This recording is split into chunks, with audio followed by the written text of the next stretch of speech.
Hi everyone.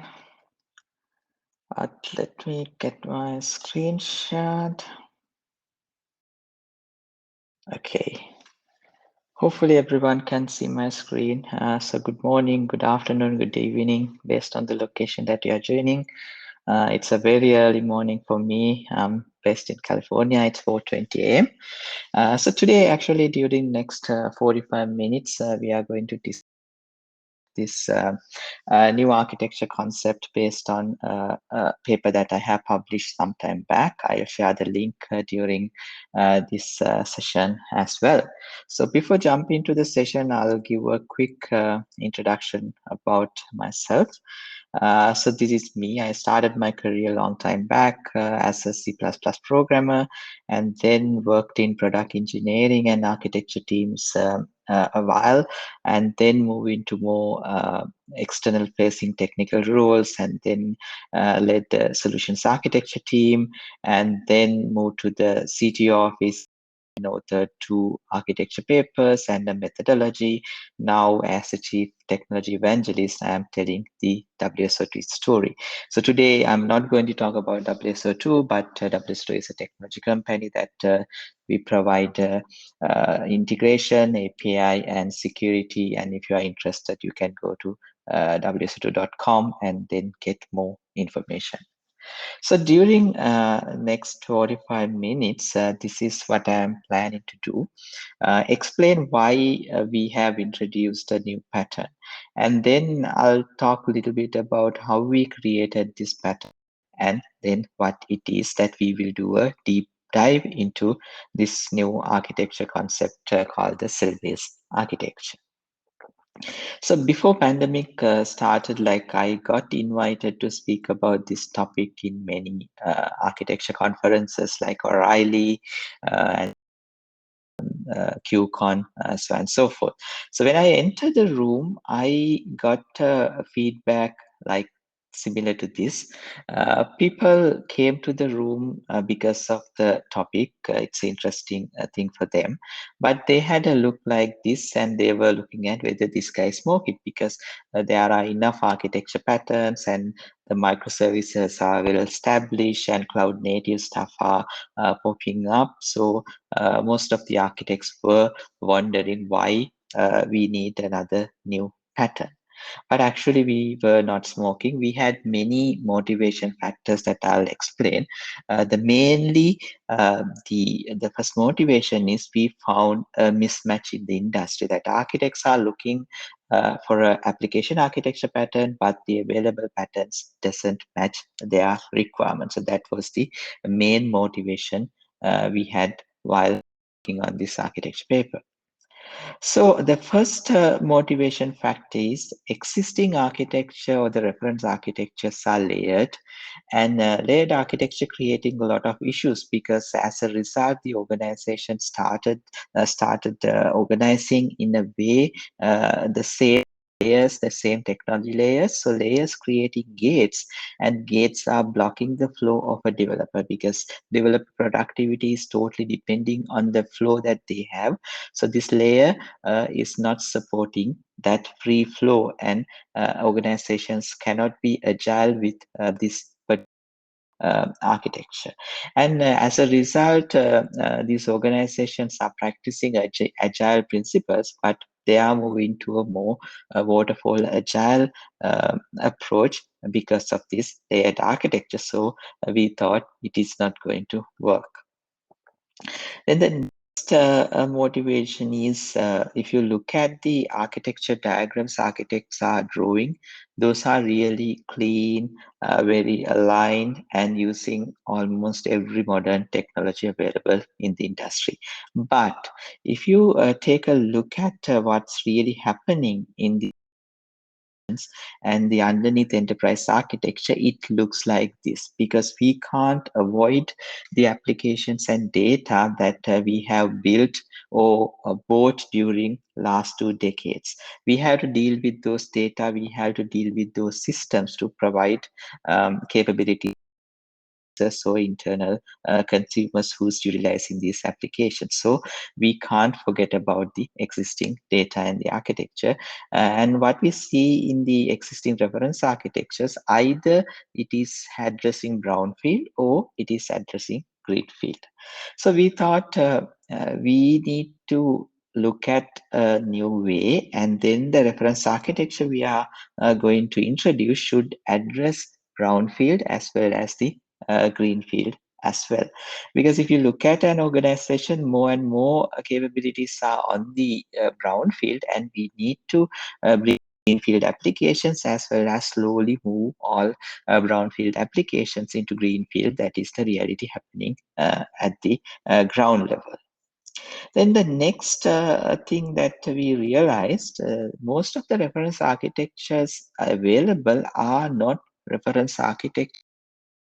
Those are reference implementations. Why I claim that? If you carefully look at these reference architectures available, they are biased to a vendor or a specific technology. So we thought as a design principle, the reference architecture we are going to introduce should be completely technology and vendor neutral. So the user should be able to pick any technology or any vendor product and build it. So that is another motivation factor that we had.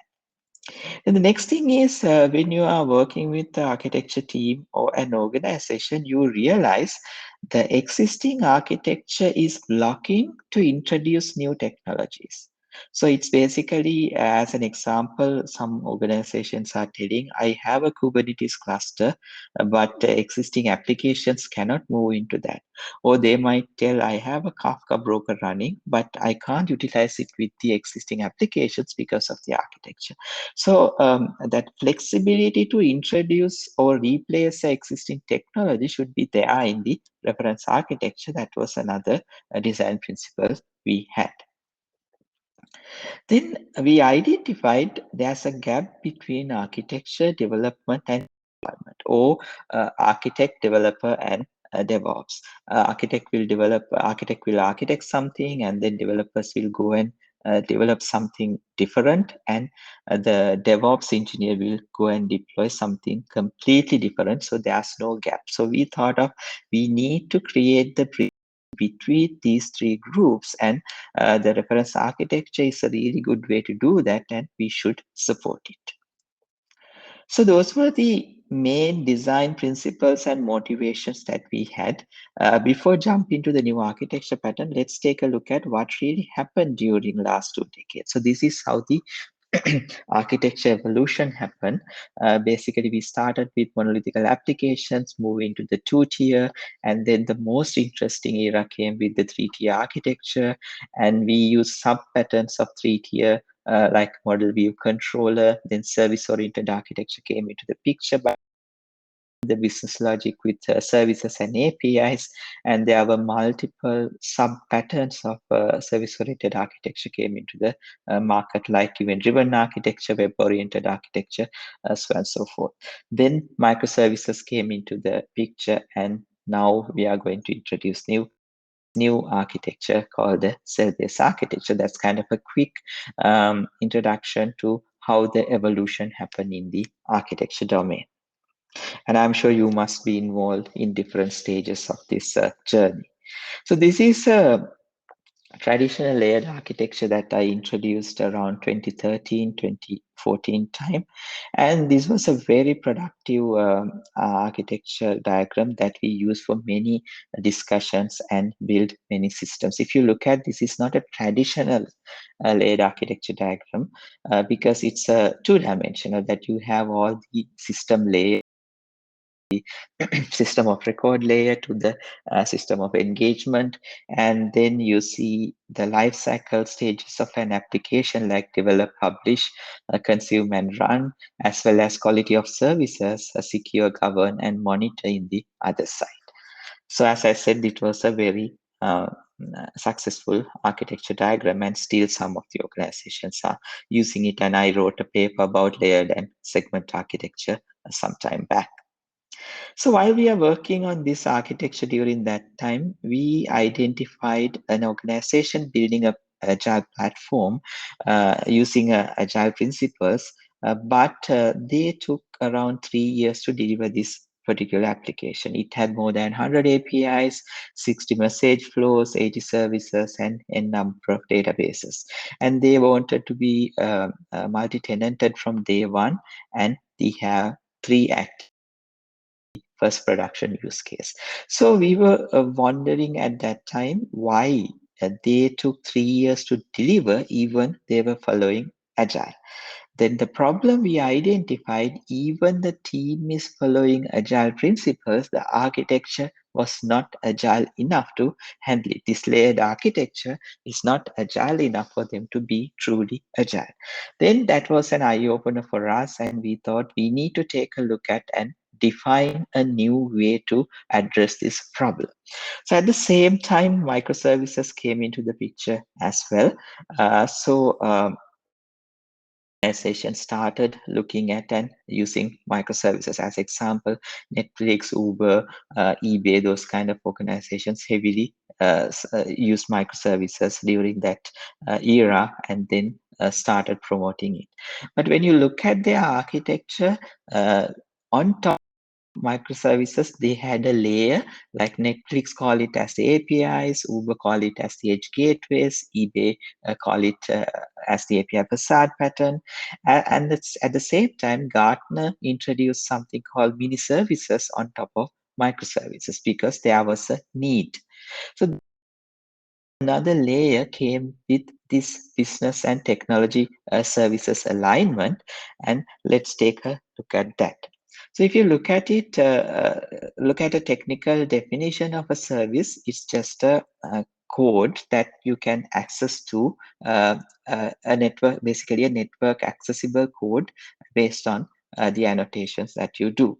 And if you look at implementation of a service in the code, you can see just a set of coding statements, and on top of that, you do some annotations to the code, and it will become a service. So that is the technical service. But if you look at the business definition of the service, business doesn't care about the technical complexity. What they want to do is provide a solution for a business problem. When you try to provide a solution for a business problem, you have to connect these services, or you had to do some aggregation, or you had to do some composition of these services. As a result, you write composite services or put a gateway and connect these services. So that is what is happening in the business domain. And if you look at the definition of the microservices, it doesn't change drastically with the definition we had for the services. It is basically addressing a single purpose, and then you define the microservices based on the scope, not based on the size. It's very important. So based on the scope, you define these services, and if you look at the implementation, again, similar to the previous one, you just write some code and annotate it and make it a microservice.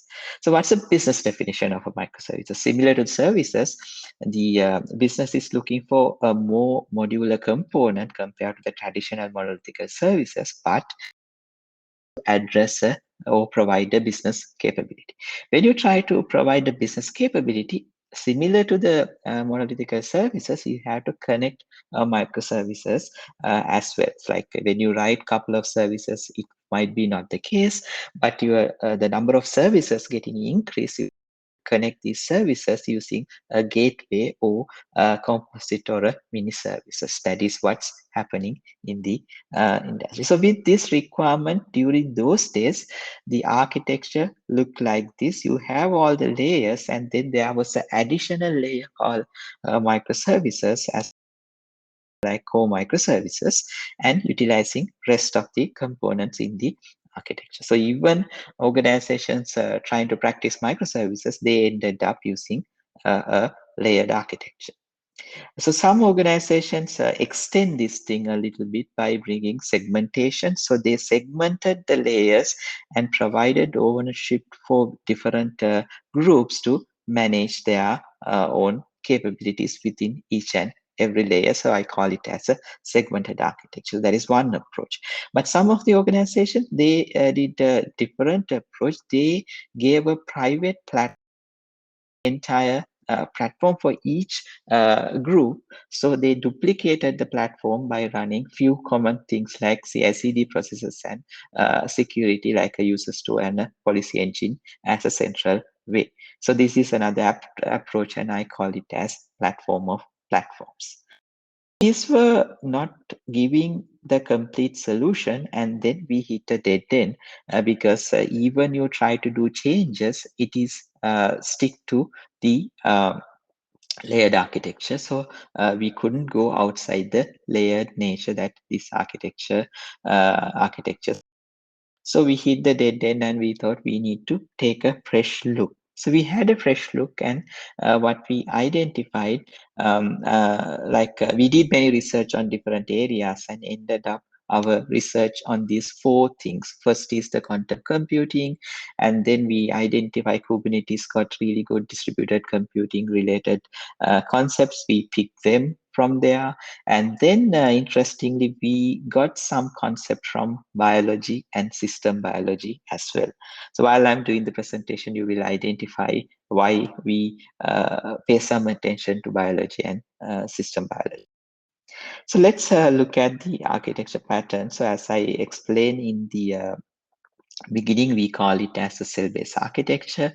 Why we pick cells? Because cell is the basic structure or the functional thing for any biological thing exists. And we thought that is a really good way to architecture in an enterprise. So we name the architecture style as cell-based architecture. So let's have a deeper look at this. I'll first explain the concepts, and we can have a productive conversation. So if you look at the service architecture, the primary concept is a component, and we call it as the atomic unit of this architecture style. So component can be any runtime that you are running in your data center or your cloud infrastructure. So it can be a gateway, it can be a microservice, it can be a service, it can be a database. It can be a system that you have purchased. So any kind of a runtime that you are utilizing, we treat it as a component in this architecture. And then once you combine set of components, you get at least the unit of this enterprise architecture. It's a collection of components. And if you look at the diagram, you can see there's a cell gateway at the top, and there are a number of components inside the cell, and cell has a boundary as well. So if you can remember the concept that we discussed earlier, even when people using microservices, they had to group the microservices in a way cell follow the same concepts. Once you group the microservices and connect using that top or the composite service, we call it in the cell architecture as a cell gateway, and this set of microservices, the boundary, we call it as a cell. So you can map the same concept to that analogy as well. So what's the relationship between cells and the components? So it can be many cases one-to-many. One cell contains many cells, but in some cases you might end up one cell with one component as well. It is rare, but doable. So you need to have communication within the cell as well as between cells. Let's take a look at that. So to do the communication, we are using these three concepts: the management plane, data plane, and control plane. I'm not going in detail. I assume you know what it is in very nutshell.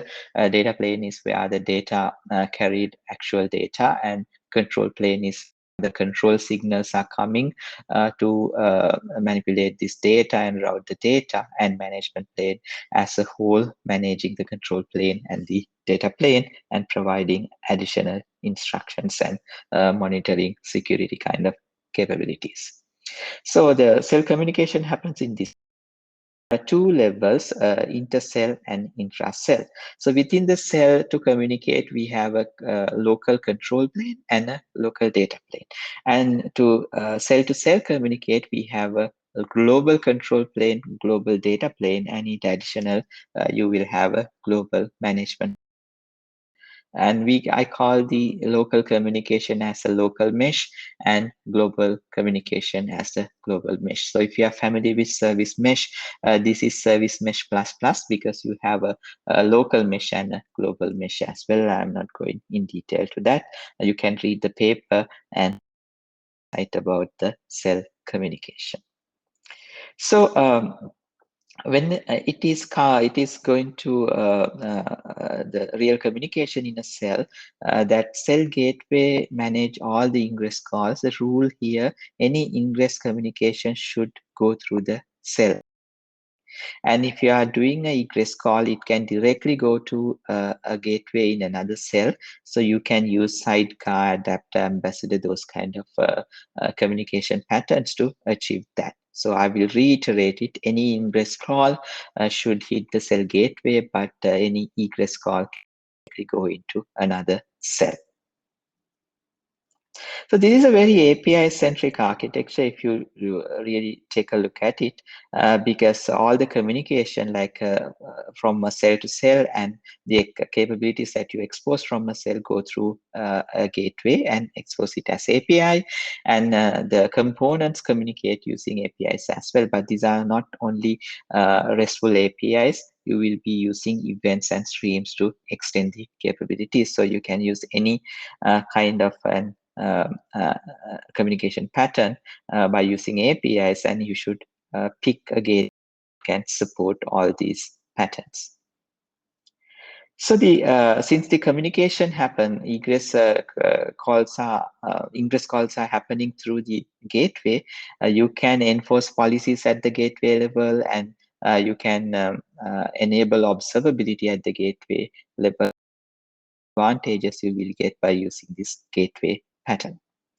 Then security of the cell is a key component and a very important factor. So you can have a local security pattern by giving all the security decisions to the local control plane or control plane, and fetch additional data and maybe cache them inside the local control plane for efficiency. So those two patterns are supported in this architecture, and any security implementation can be done by leveraging these two.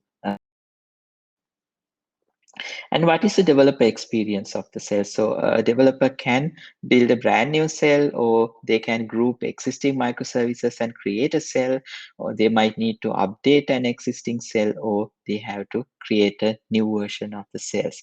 So if you are using system, you will not update cells, you will always deploy a new version. But if you are using a hypervisor based or traditional hardware, you might have to update the existing cell as well. So this is what happened with the developer flow. It will not change. Developer will flow, they will write the code, build it, test it, and then based on the test result, they will push it. And that's where the CI/CD will kick in, and CI/CD process will start deploying these cells. Like they will create a new cell and deploy, or the CI/CD will update an existing cell based on how you set the policies. In case if you don't have a CI/CD process, a release engineer will take care of that task. But in modern systems, everybody has automated this process and using CI/CD. So that is how it will work in a development environment. So what's the life cycle of a cell? So cell will contain a version, as I mentioned earlier, and each and every component inside the cell will have a version as well. That way you can have have different versions of the same cell running depending on number of consuming it, and based on the observability data you can decide when to decommission a cell based on the usage that each and every cell is having. So having these two levels of versioning will create more agility, that I call it as the structured agility. have the agility at the component level, and you can have agility at the cell level, and you can have agility at the enterprise or the whole architecture level as well. So having these three levels will provide more flexibility for the developers and the architect to change these components and cells and keep on releasing and have a rapid application development environment. So now we discuss about the individual components. We discuss about individual cells, how cell to cell communicate. This is not enough when you look at it as an enterprise. So how the enterprise architecture will looks like. So if you look at in a typical enterprise architecture, you will see n number of cells running inside your environment. So it can be a cloud environment or it can be on-premise environment, but how we envision is like this. And there can be different kind of cells that you will be using: logic cells, integration cells, legacy cells, external data, identity, and channel. So those are the types that I have identified, but you can introduce new types based on your domain, your requirements, and based on the technical complexity that you are dealing with. So logic cells are the services, microservices, and gateways like that, and integration cells are the one which connects these different components. Legacy cells are the legacy systems that you will be converting by putting a gateway in front of those cells. External cells are the one that you don't have control over, but you might own the data. And data cells are the databases and other storages that you are using internally. Identity cells provide the identity capabilities, and channel cells are the applications. So web apps, mobile apps, and IoT devices that you will have. So this kind of covering end-to-end capabilities that you require to build an application. So let's look at a reference implementation. I created a reference implementation reference, and if you look at this, we have a number of cells: employee cells that is calling a user store and a database, and then you have an order cell that is calling a CRM system deployed inside a cloud environment and on premise, and then you have a customer a cell that is communicating with the HR system as well as CRM system as well. So, and then on the top you will see different kind of applications built that consume this data inside the cell. So this is how a reference implementation, I call this as a level 0 implementation, because you didn't see any technical implementation details or vendor details here. So as I said, the architecture is completely vendor and technology neutral. So if you map that level 0 architecture into a level 1 or next level of the architecture, you can use any technology. So for this, I have used industry leading technologies. I use bunch of WSO2 technologies here as well, and then Node.js, Nginx, Angular, React, those type of common technologies. So what I want to highlight in this particular slide, you can the desired technologies you have decided to use for your projects with this architecture. It is completely vendor and technology neutral. So this is a very human-centric architecture as well. So how why I claim it, like if you look at it, this supports the pizza or autonomous team concept as well, because we had an issue with the normal layered architecture, how the teams will be organized at the technical level or the architecture level. So the cells are providing a solution for that. A team can own a cell or multiple cells. Here, team can own a cell or multiple cells, but the cell cannot be owned by multiple teams. So the autonomous teams will have the control of the cell. So they will plan, they will build, they will test, and they will manage by running these applications. So it will create additional level of agility for these organizations. I call it as the cellular architecture. And if you are interested, you can read this Forbes article that I wrote, that URL is on the bottom of the slide, that will explain about this cellular architecture, cellular enterprise concept, that you extend the cell architecture into a proper organization structure as well. So there's a common question coming, like how you are defining cell boundaries. So this is a complex question to answer, because cell boundaries will be depending on your domain as well as how you have organized your microservices or the services. But the domain-driven design is a good way to address this. You can treat a domain as a cell and create the cell boundaries. So if you look at it in my practical, my experience defining cells, if it is exceeding around 10 components, then it's time to create a new cell. But again, it is subject to. So we need to kind of take a look and then define your architecture. While during defining the architecture, we have to define the cell boundaries as well. Actually, we are working on something kind of a formula that you can provide certain inputs about your requirement and identify the cell boundaries. And once it is available, I will link it with the main technical paper as well. So this is a new architecture pattern, but the technical management, technical leadership, or the business side of the organization might look for more and more information on why you have to use a new architecture style. So I think the success matrix will be really useful for you to prove it. So these are some success metrics that I use. The first metric is the flow efficiency, addressing the wait time and the productivity time and compute it. So basically, you have to divide the actual work that you do and then divided by the wait time plus the work time, and get a percentage that provide the flow efficiency. So the flow efficiency will get increased a lot with this pattern because the wait time is minimum. As you can remember, the layered architecture, there are a lot of gates that you don't have to go through the gates. Since you own the cell, you can quickly plan, build, and deploy your cell without depending on other part of the organization. Then the other two metrics are like the mean time to repair, how quickly you can repair something, as well as mean time to detect, like how quickly you can detect an issue.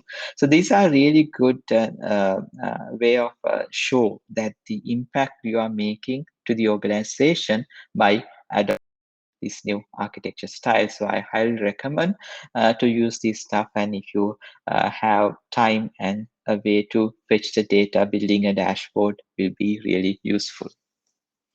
So we are coming to the end, and I'll give a quick summary of what is a cell. So cell is a self-contained unit, and then those are the units of this enterprise architecture.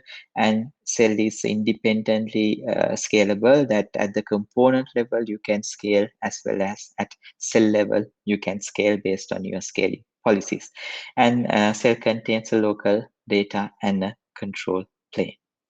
So if you go for the summary of the cell-based architecture as architecture style, it's decentralized, microservices friendly, and it is addressing cloud native fundamentals of cloud native architecture as well.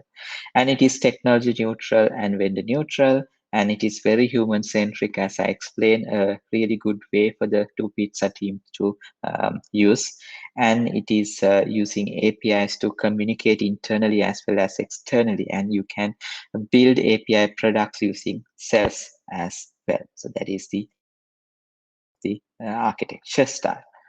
And if you look at the contribution that we have done for this architecture style, first thing is the architecture paper. So if you go to this URL, you will see the reference architecture paper, the cell-based architecture, and then there are a few other reference architectures that we have defined there as well on EDA, and some of the latest concepts like cloud native reference architecture. So that is the first contribution we did. The second one is basically the methodology. So I authored another paper about the methodology to implement the reference architecture. So you can take a look. And those two specifications we released using Creative Commons 4.0. So if you are willing to contribute, or if you want to provide feedback or criticize, and give us feedback so we can improve. It is on Git, so you can send a PR and we can review and merge it. So those are the two papers. In addition to that, we introduced a new programming language called Ballerina. It's a cloud native programming language. So you can use it to write the components, microservices and integrations in this architecture. That is one another contribution we did to the architecture style. And if you go to wso2.com, you will find many micro runtime components that you can use in this architecture style, like the gateways and identity components and integration components as well. So sometime back, we did a reference implementation of this architecture style to prove it is working. It is called Celery, celery.io. Actually, we are not actively working on that particular project since it was a proof of concept. But if you are planning a particular style, it will be a good reference to get more information. It is a Kubernetes based implementation. We use CRDs to define cells and actively and then use that different type of Kubernetes concepts as well as microservices concepts in that implementation. So it's a really good reference implementation for you. So those are kind of the contribution that we have done. I think will be really useful for you. And if you are planning to use this architecture style, feel free to contact me. And I provide strategic consultancy on this as well. And if you are interested, you can go to this link and get more information. And if you want to connect me, you can email me at asanka@wso2.com. And this is my LinkedIn profile. You can connect me there, and then we can have a productive discussion. So I keep on updating about these concepts and some other interesting projects that I am working. So you can follow me on Twitter. And I created, so I'm blogging at this new blog called Architect to Architect. The idea here, contribute to the architecture community. So you can read more about different architecture styles as well as architecture patterns and the learnings from the field from blog.architect2architect.com, a medium-based blog posts. So you can follow or get more insight to the concepts from there.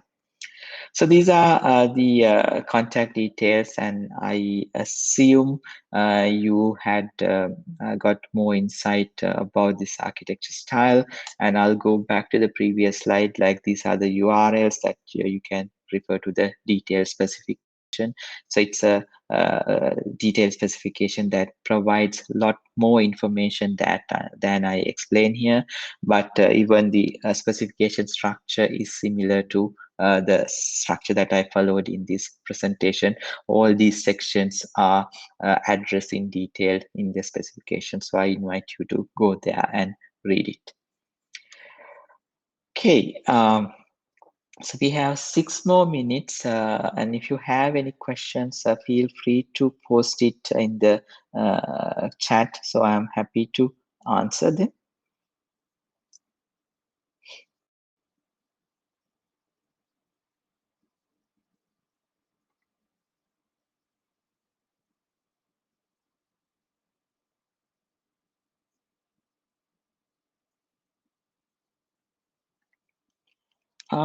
Any questions?